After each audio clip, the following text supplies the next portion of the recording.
कधी कधी असं वाटतं, बरं झालं काही लोक आपल्यापासून दूर गेली. मित्रांनो, हे वाक्य वरवर किती साधं वाटतं नाही का?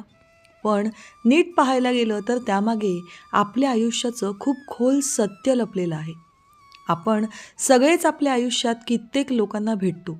कोणी आपल्याला खूप काही शिकवून जातं, कोणी दुखावून जातं, कोणी आपली ताकद वाढवून जातं, तर कोणी आपल्याला स्वतःपासूनच दूर नेतं.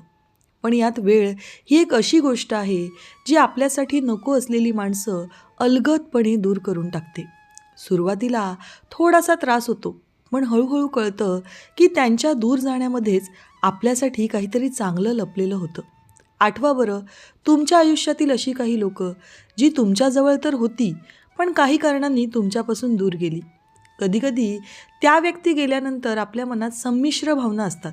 म्हणजे आपल्याला नक्की समजतच नसतं की यांच्या जाण्याने मी आनंदी आहे की दुःखी आहे. बरीच लोक आपल्याला जीवनात इतका मानसिक ताण देतात, इतकं थकवतात की त्यांचं दूर जाणं म्हणजे आपल्या खांद्यावरचं ओझंच उतरल्यासारखं वाटतं. आपण कितीही त्यांना समजून घ्यायचा प्रयत्न केला तरी त्यांच्यामध्ये बदल होत नाही. उलट त्यांच्या अशा वागण्यामुळे आपली शांतता, आपला आनंद, आपलं मानसिक आरोग्य सगळंच ढासळायला लागतं. म्हणूनच जेव्हा अशी माणसं आयुष्यातून निघून जातात ना, तेव्हा परत आपण मोकळा श्वास घेऊ शकतो. कधी विचार केला आहे का, आपणच किती वेळा स्वतःवर अन्याय सहन करतो? फक्त नातं तुटू नये, लोक काय म्हणतील, आपणच वाईट दिसू, केवळ या भीतीमुळे. पण अशा लोकांचं दूर जाणं आपल्याला शिकवतं की स्वतःची किंमत जपणं हेही तितकंच गरजेचं आहे. जेव्हा चुकीची माणसं दूर जातात तेव्हा चांगल्या गोष्टींचं, चांगल्या लोकांचं दार आपोआप उघडतं. आणि त्यावेळेला जाणवतं की अरे, एवढ्या दिवसात आपणच स्वतःला किती थांबवून ठेवलं होतं, रोखून धरलं होतं. एखादी व्यक्ती आपल्यावर खरंच प्रेम करत असते. आपणही त्या प्रेमावर मनापासून विश्वास ठेवलेला असतो. ते आपल्यासाठीच्या दररोजच्या आयुष्याचा एक महत्त्वाचा भाग बनलेले असतात. सकाळचं पहिलं गुड मॉर्निंग, रात्रीचं शेवटचं गुड नाईट, मध्ये मध्ये फोन, वेळ मिळालाच तर चटकन तिच्या किंवा त्याच्या घराकडे एक चक्कर मारणे, अशा छोट्या छोट्या क्षणातलं समाधान. आणि हवेत तरंगायचे ते दिवस. अशा व्यक्तीचं अचानक सोडून दूर जाणं म्हणजे जणू आभाळ फाटल्यागत परिस्थिती निर्माण होते. आयुष्यात कधीच भरून न निघणारी एक पोकळी तयार होते. सुरुवातीला हे एक्सेप्ट करणंच अवघड होतं की हे माझ्याबरोबर काय होऊन बसलं, असं का झालं, काय चुकलं, आपल्यात दोष काय होता.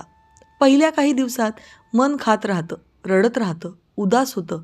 मी कमी पडलो का, मी अजून चांगलं बघायला हवं होतं का, माझ्यात असं काय होतं की त्यांनी मला सोडलं.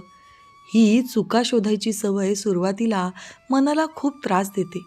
स्वतःची किंमतच कमी वाटू लागते. जीवनाला अर्थ नाही असंही वाटू लागतं. नंतर एक रिकामं पण येतं, ज्याच्यासोबत आपण हसत होतो, भांडत होतो, स्वप्न बघत होतो. प्रत्येक गोष्ट त्यांच्याशी जोडलेली असते. गाणी, रस्ता, ठिकाण, आठवण. मन नकळत त्यांच्या आठवणींचा माग काढत राहतं. पण मग जसा वेळ हळूहळू पुढे सरकू लागतो तसं जाणवतं की त्यांचं जाणं ही शिक्षा नव्हती. यामुळे तर आपण भानावर आलो, झोपेतून उठलो. आता डोळ्यावरचा प्रेमाचा चष्मा उतरलेला असतो. त्यांच्यामुळे आपल्या भावनांवर आपला कंट्रोल नव्हता हे देखील आपल्याला आता समजतं. त्यांच्यापासून दूर गेल्यानंतर आपण स्वतःच्या ताकदीनिशी, स्वतःच्या कमतरतांनिशी, स्वतःच्या गरजांनिशी पुन्हा स्वतःला भेटतो. कधीकधी त्यांचं जाणं शिकवतं की ज्याने खरंच प्रेम केलं असतं तो असा अचानक अर्ध्यावर सोडून गेलाच नसता. प्रेम नसेल किंवा मन बदललेलं असेल तर माणूस मागे वळून न बघता निघून जातो. त्यांची गैरहजेरी मनाला दुखावते, पण त्याच दुःखातून तुम्ही स्वतःला नीट ओळखायला लागता. आपण कोण आहोत, आपली किंमत काय आहे, आपण कोणत्या माणसांसाठी योग्य आहोत हे समजायला लागतं. आणि मग एक दिवस हेही लक्षात येतं की त्यांचं जाणं म्हणजे शेवट नाही, उलट ती तर सुरुवात असते स्वतःच्या आयुष्याला नव्याने आकार देण्याची. काही लोकांच्या जाण्याने आपल्या आयुष्यातील जागा मोकळ्या होतात. नवीन माणसं, नवीन शिकवण, नवा आनंद, हे सगळं येण्यासाठी कधीकधी जुनी गैरसोयीची नाती दूर जाणंही आवश्यक असतं. जसं घरात जुनी निरुपयोगी वस्तू ठेवली की जागा भरते आणि नवीन वस्तू आणायला मनही होत नाही, तसंच चुकीच्या माणसांच्या गर्दीत आपण चांगल्या लोकांना ओळखूच शकत नाही. त्यांच्या जाण्याने आपण किती सहनशील आहोत, किती मजबूत आहोत, किती प्रेम देऊ शकतो, किती टाळू शकतो, कोणत्या जागी आपलं मन तुटतं आणि कोणत्या जागी पुन्हा उभं राहतं, हे सगळं सगळं कळतं. गैरसोयीची माणसं आपल्याला त्रास देतात, थकवत असतात, पण ते दूर गेले की आपण पुन्हा नव्या ताकदीने उभे राहतो.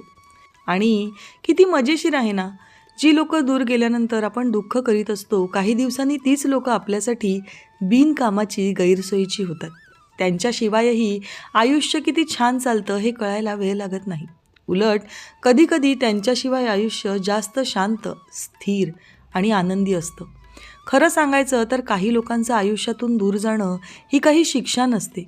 ती आपल्यासाठी एक खूण असते की बस आता इथपर्यंतच, पुढचा रस्ता एकट्याने किंवा दुसऱ्या योग्य व्यक्तीसोबत चालायचा आहे. कधीकधी काही माणसं आपल्या आयुष्यात येतात आपल्याला बरंच काही शिकवायला. त्यांनी त्यांची शिकवण दिली की त्यांचं काम संपतं आणि ते निघून जातात. ते आपल्यातून गेले म्हणून आपण वाईट होत नाही. तेच कदाचित आपल्यासाठी योग्य नव्हते म्हणून ते निघून गेले असं समजा हवं तर.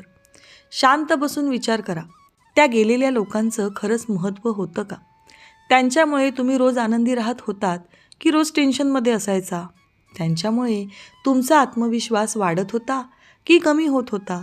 जर ती व्यक्ती निगेटिव्ह, त्रास देणारी, छळणारी, तुम्हाला बोटांवर नाचवणारी असेल तर उत्तर अगदी स्पष्ट आहे.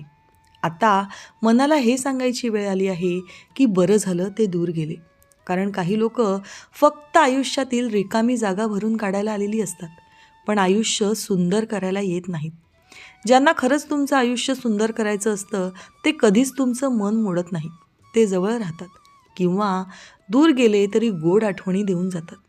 मित्रांनो, शेवटी आयुष्यात राहायला पाहिजे तीच लोकं जी तुम्हाला शांतता देतात, आधार देतात, आपला आदर करतात आणि आपल्या मनाच्या गाभाऱ्यात ओझ्याची भर न घालता आपल्या मनाला हलकं फुलकं करतात.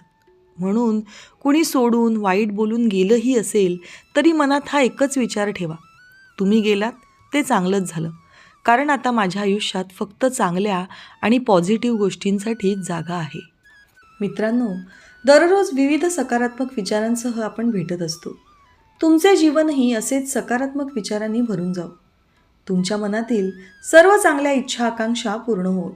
तुम्हाला सुख समृद्धी लाभो ही ईश्वराच्या चरणी प्रार्थना. मित्रांनो, आजचे विचार जर तुम्हाला आवडले असतील आणि ते पटलेही असतील तर कृपया व्हिडिओला लाईक आणि चॅनलला सबस्क्राईब करायला विसरू नका. उद्या पुन्हा भेटूया नवीन विचारांसह. तोपर्यंत धन्यवाद.